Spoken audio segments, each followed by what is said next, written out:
ehtiyacı var tek sənə, tek sənə. Biz bu tekliğe belki son koyak indiden. Sevgisiz kalıp ayrı düşmeye sevgiden. Gözlərimdə təksən, sanki bir mələksən. Heç mənim qədər varmı bir nəfər həsrətindən olsun?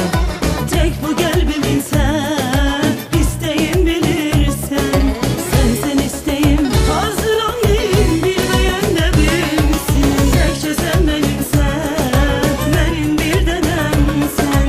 Tekçe sen benimsen, benim bir denem sen.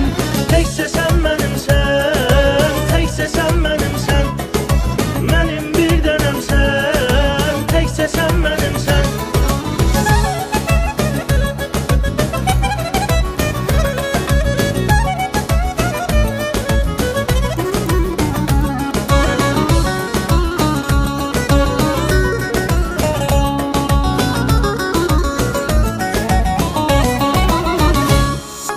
Sənlə bağlıdır məndən şirin duyğular.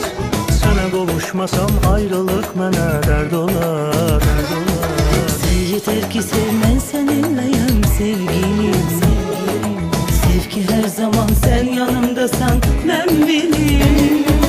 Gözlərimdə təksən, sanki bir mələksən. Heç mənim qədər varmı bir nəfər həsrətindən olsun? Tek bu kalbimin sen,